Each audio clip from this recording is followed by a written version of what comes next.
country no matter what. You know what I'm saying? So you feel me? So like, even with, it's crazy because I just had a conversation with one of my peoples. He just called me. I'm like, bro, I'm so country. The Everybody vs. Racism camo hoodie just dropped. It sold out. I only did a little bit, you know what I'm saying? But I was like, look, I need that in the woods. I need that hunting. You know what I'm saying? Yeah, that's so... But I need that in the woods. So he's like, bro, I'm about to cop it right now. Wow, Candid Talk artist. Did y'all hear that, man? This boy genius, man. This is why I bring these people on the show. This is why I bring somebody like Darion on the show. I didn't even think about that. Make your apparel also for the hunters, the people that's in the woods. He got the Everybody Hates Racism. Well, Everybody Versus Racism. Camo. The hats. Camo. So when you're in the woods and you're out there with your partners, Redneck Nation, Redneck Nation, they know what it is. And you see your partner out there, you see your white homeboy, he out there with the Everybody Hates Racism, Everybody Versus Racism. That is so clever right there, man. So clever. Yes, so that was a hot ticket automatic. That was hot. Yes, sir. That was hot. And it's been hot for me. And no matter how far this thing goes, it's always going to be in my catalog. Okay. I'm always going to have that in my catalog. Okay. Because at the end of the day, we need to, fight this thing from the root. You know what I'm saying? And maybe one day we're going to overcome it. That's very, hey man, that's real true and real, man. Real true and real. So now, I have to let off. Do you mind, Darion? I got to let off. Yeah. I got to get my shit off. Go ahead. Okay. Where's eggnog? It's good too. Hey, shout out, man. Oh my God, the eggnog is back, bro. Candid Talk. My first time on the eggnog. I should take my cake by. Good shot. I done put my boy on to the Evan Williams eggnog. It's his first time. Hey, look, man, we post up over here at Candid Talk. We have a good time and we relax. You feel me? For sure. I'm glad you like that, man. And I got 2 bottles. Just because, look, they only sell it at a little certain time. For real? Yeah, man. This only gets sold between Thanksgiving and Christmas. What it costs, I need it. I'm telling you, bro. Look, I look out for you. I got an extra bottle. I got your bottle. I look out for you. We'll figure out something. I got you. We'll figure it out. Yes, sir. Because it's only they told me today. They said, this is it. They said, there's only 3 bottles left, and I grabbed 2 of them, and I left. Oh, word. So that's it. They said, after Christmas, no more. So I'm telling you. I need it. So, y'all, I got to let off about this Lil Wayne situation, man. I got to. Can I get it off my chest, man? Go ahead. Do your thing. Listen, y'all. I take my damn glasses off, man. Listen, man. I'm one of the biggest Lil Wayne fans. And to the people at home, forgive me if I'm yelling in your ear because I feel a certain type of way. I feel a way, y'all. Lil Wayne, man, listen, I don't judge on any grown man decision to do anything with his life. That's his life. But when I look at certain things in totality and I judge it for what it is, I got to say what it is, man. This is the definition of fuck shit. Yes, I said it just like that, y'all. Because if you look at Lil Wayne and the trajectory he's been on the last 4 or 5 years, something happened. Something changed. There's a wokeness that left. There is something up top that went awry. Because the same Lil Wayne that was rapping about Hurricane Katrina and George Bush and saying he don't care about black people and saying that what he need to do and educating you about being woke and all that shit. Somehow that same guy told you that black lives don't matter. There is not racism. He don't care about racism because he's rich. He is a gang member, and he don't give a fuck, and he loves Trump. That same person did all these things. He did all these things. And in the midst of that, are we talking about ownership, black ownership? Yeah.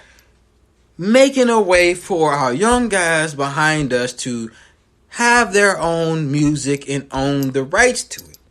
Lil Wayne decides, in the middle of a gun charge, which never looks good, and the music industry guys let y'all know it's a dirty game. I'm telling y'all, man. I opted for success over fame when I realized what the music game was and Hollywood and all that stuff. I'd rather have success. I'd rather make an impact. I really don't need to be famous because that's not how the fuck shit happens. Lil Wayne has this gun charge. It's over a year ago. They don't take him to jail then. It's a gold gun. It's drugs. All this shit going on. A year later, when they want the masters and all that shit, all of a sudden, that's when they come to you like, hey, man, by the way, about that charge, yeah, we about to go through with that. They didn't take him to jail then. They didn't do nothing. Then Lil Wayne thought he had a pass as a private jet. They saw the gun. He thought he was going to be fine. A year later, here comes the talk about the masters, and they bring it back up like, hey, oh yeah, by the way, about that. We're going forth with that. But hey, man, if you can give off these masters, maybe we can make a couple phone calls and make it so you don't have long jail time, something like that. We figure out something. So all of a sudden, Lil Wayne, who was owed $100 million from Birdman and never got it, sells his masters, sells Drake's masters, sells Nicki Minaj's masters in the middle of the night to Universal for $100 million. Now, but people at home, I know y'all are saying $100 million, a whole lot of money. Let me tell you something about money right now. Whatever they bought it for is worth more than what it was off top. You know that for a fact. You got to know that for a fact. That's how the game goes. Whatever they buy it for, it's probably worth more than that. Yeah. But for this situation, we're talking about catalogs, people. Yeah. We're talking about ownership. For sure. We're talking about, if you think about Lil Wayne himself, from a Millie to the Carters and all this shit that he's done over time, $100 million to own all of that. It's probably underselling. But I'll tell you what, I would have went about and said, okay, whatever, cool. Just for him. But when you read the blueprint, you read the little fine print, and you see Drake's names on there, and you see Nicki Minaj's name on there too, you say, oh no. Oh no. Now here's my problem, here's why. Damn the underselling. You could have sold it to your homeboy. Drake right there. Drake's damn crib was worth 200 and some mil. I'm telling y'all, he would have found a way to allocate money. He got enough bread, and he probably would have bought the Masters more than what the quote-unquote white man bought it for, y'all. So here's what happened. Here's the trickle-down effect that I want y'all to understand. Now, Universal has Drake. They had Young Money. They had Drake, Nicki, and Lil Wayne. Mm-hmm. They're never going to sell Drake. So let's get that out the way. Yeah. Nicki maybe, Lil Wayne maybe. Yeah. The Drake one, they will never give Drake the Masters back. The coin price on Drake's establishment or whatever is through the roof. Yeah. You sell it for $100 million when it's going to be worth $1 billion one day. It's a crazy catalog. It's adding to. So that's what hurts the black culture. But hey, one of my rap guys, one of my little rap reporters hit me up and said, hey man, let's think about it. Drake did mess with Lil Wayne's girlfriend while he was in jail. So you got to think about Lil Wayne did not really come at him like that, but Lil Wayne could be thinking, look, man, this nigga probably do the same to me. Because, I don't know if you know that, Darion, Lil Wayne interview, and Drake said it too. Lil Wayne said, I think probably the worst time ever when I was in jail was finding out that my girl was messing with Drake. Yeah, I have seen that. You know what I'm saying? About that and that was a real thing. And, some people, if you look at it, if you think about it, Lil Wayne probably boss mindset, cool guy, probably said, you know what, forget it, cool, girls are girls, whatever. Drake, we are straight. Mm-hmm. But at the end, he could have still kept it back there. And when it comes time to selling the Masters, say I could holler at this nigga, but you know what? Fuck it, I ain't. Yeah. I could holler at him. You know what? Nah, I'm gonna go get my money right quick. Yeah. So I think that may have factored. Did you think there's a possibility that factored into him selling those Masters? Do I think so? Or do you think that considering women, I mean, that brought down a whole empire. So you gotta factor in that. You know what I'm saying? And then you're talking about 100 M's. You know what I'm saying? That's a lot of chicken. That's a lot of money. That's a lot of money. But what probably he could have probably made, then yeah. So, but, with the female situation in it, he might be like, F Drake. You know what I'm saying?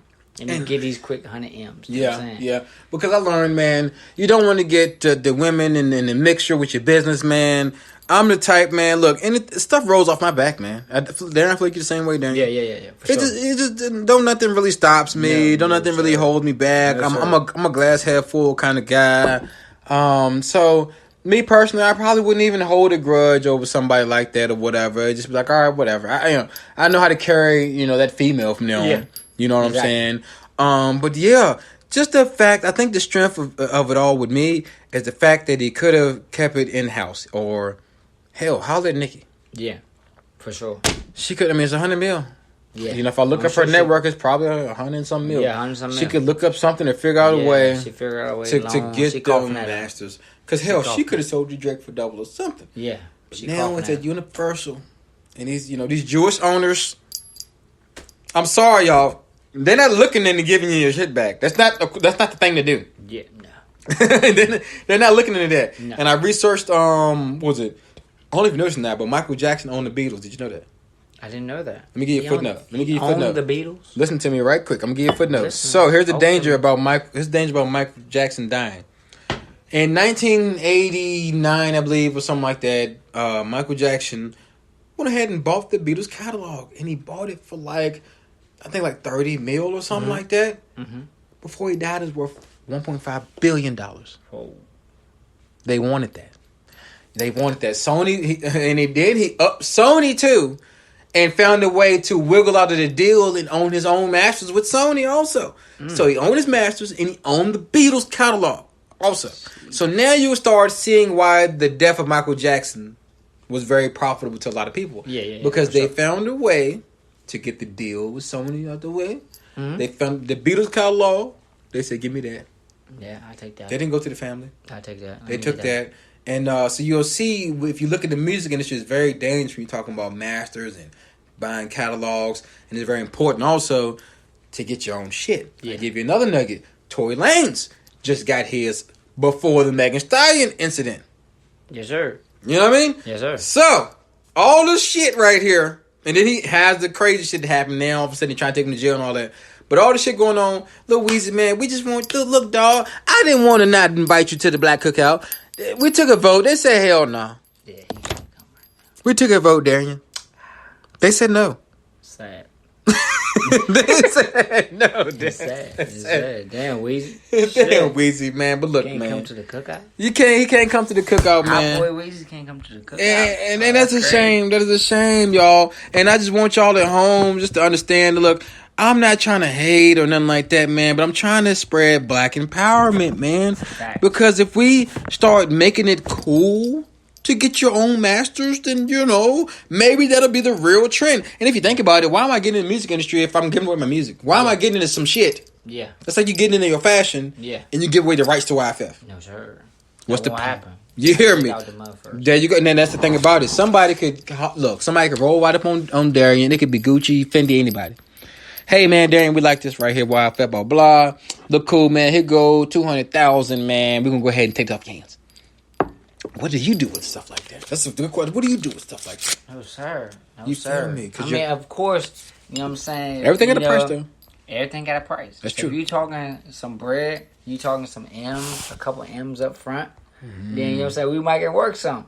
But until then, you know what I'm saying? So let me guess, y'all. So I'm guessing you would get them M's and then you would find another clothing line you would open up and start it back up. First, I would. Rather. It might be a percentage.